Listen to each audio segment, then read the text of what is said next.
Hi YouTube, Ben from Sonic Safari here, and welcome to this tutorial where we're looking at designing drum sounds using the Logic ES2.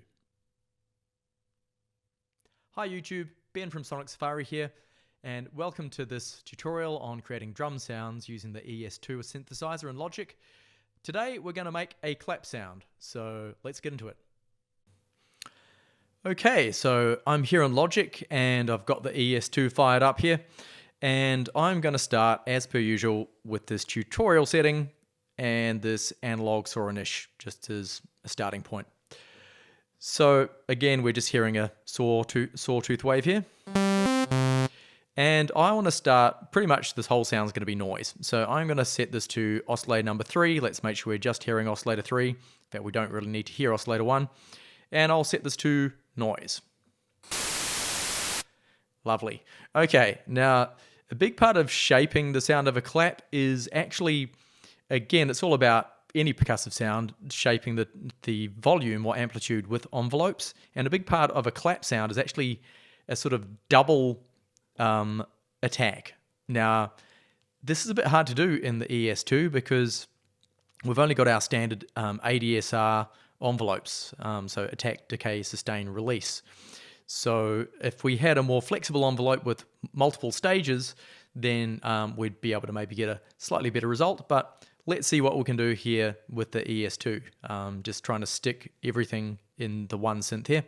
So let's turn to oscillator 3, envelope 3 here, sorry, which is already set up for the amplitude. At the moment, it's a sustaining sound, so I want to turn the sustain down so that the sound does die off. Okay, so now we've got something like that. So even if I hold my finger down, the sound's going to die out because there's no sustain. And I want a shorter decay, somewhere around 200 milliseconds for now. We'll probably play with this quite a lot. And there's a fairly long release for this one. I'm going to bring that to somewhere around 200 milliseconds. Okay, now, as I said, unfortunately, we can't really get that sort of double attack here. There's no way to add another stage here at the attack. So instead, I mean, we could try and use another envelope, but what I've found here is if I come to, say, choose a different envelope, like envelope number 1 here, and if I try and control the amplitude here, which is the volume, envelope 3 is already routed to the amplitude, but assigning another one to the amplitude doesn't seem to have much effect.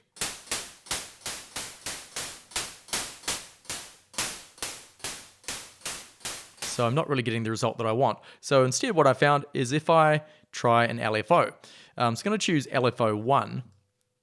If you're unfamiliar, LFO stands for low frequency oscillator.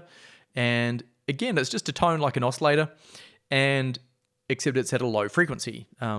And so it's so low that you can't really hear it, but you can use it as a modulation source like this, and it will just continually cycle. It will continuously modify the sound. In this case, it's affecting the amplitude of the volume. Now, at the moment, this is going to have a continuous effect on this. If I turn the decay up, you'll hear this bit better. Okay, so you can hear that amplitude sort of just continuously going up and down in volume. Now, I want this to be a much more sort of sharp sound. So here, if I look at the waveform, I'm going to choose one of these square waves here for LFO1, and we're going to get much more of this kind of sound. Okay, and sounds like a sprinkler at the moment. But the reason I'm choosing LFO number 1 here is that it has this decay setting. I'm going to set the decay here. Let's bring this down.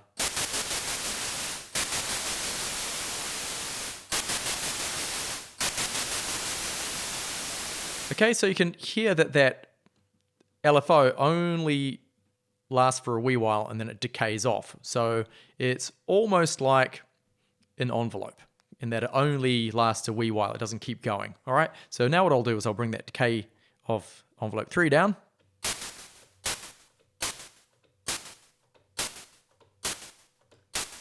And now we're starting to get something that almost resembles a double attack. I'll play with the rate here a bit.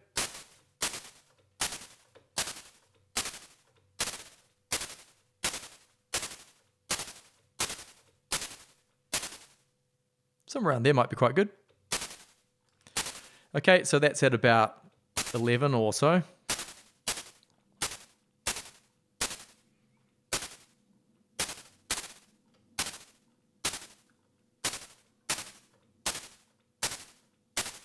Okay, starting to sound okay. Now, I want to filter this a bit. It's a bit too sort of too bright sounding, so I'll switch the filter over to this left-hand side, which is this multi-mode filter, and I want to choose a bandpass filter. So we're just using a narrow range of frequencies, and I want to set this somewhere in the middle so we're hearing more mid frequencies.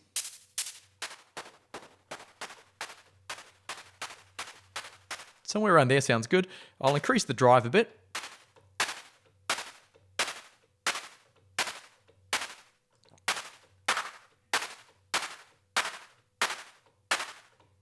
Add a bit of resonance. And maybe I'll bring this decay down a bit.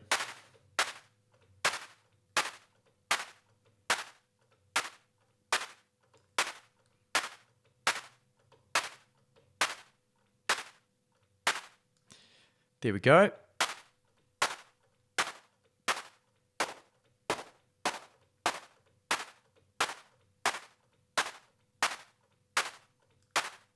Starting to sound a little bit more like it. Now we could add a bit of distortion here.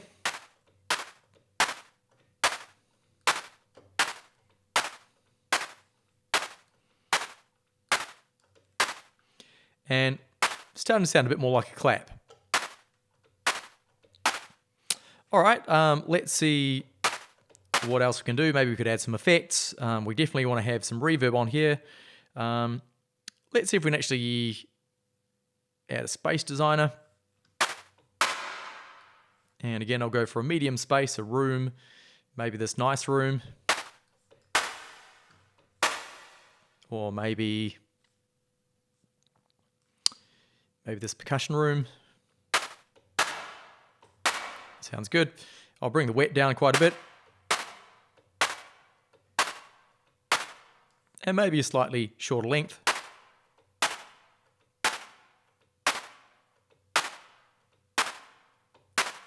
I'll go for a longer length for this one, and maybe we'll come to the output EQ and maybe just shape this, take a bit of the treble out, a bit of the bass out.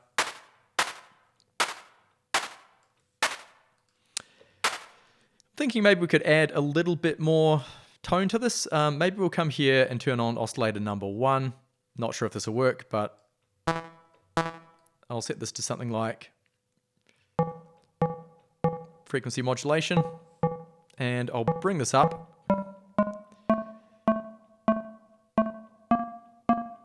A little bit. Let's see if we can frequency modulate this with oscillator number 2. We did something like this with the hi-hat. Let's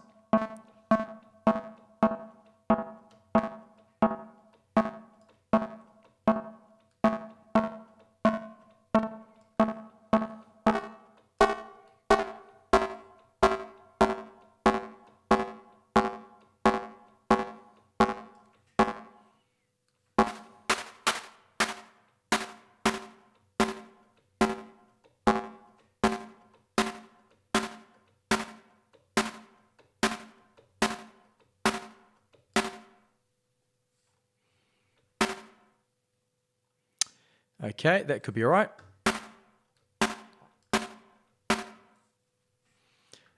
Let's see if we can distort it a bit more. I'm going to add some distortion here. Let's go for this standard distortion. Increase the tone a lot, bring the output down a bit.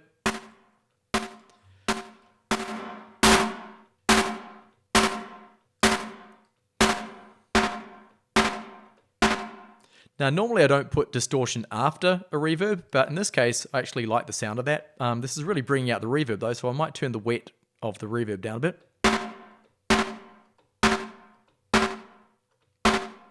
We could even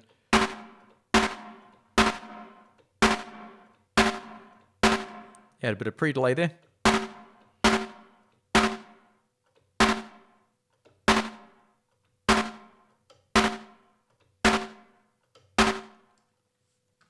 And maybe I'll bring the length down a bit too.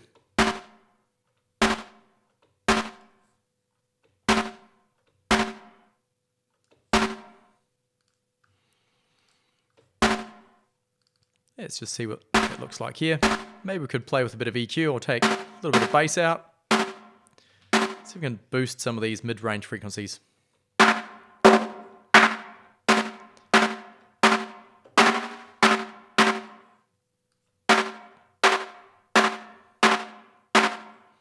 So I definitely want to boost somewhere around 1 to 2K. Let's bring the overall level down a bit. And maybe even take out some high frequencies.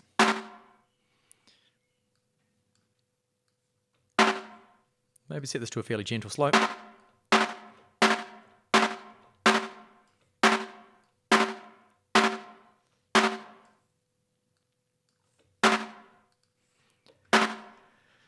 Okay, let's see if I can give it a little bit more decay here.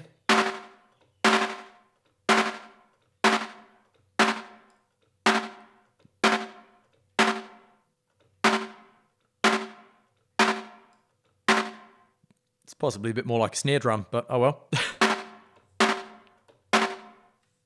I think definitely that reverb and distortion is bringing that out quite a bit. But here we've got another clap or second snare sound. And that's just another way of going about things. So that's it for this one. Stay tuned for more drum design sounds.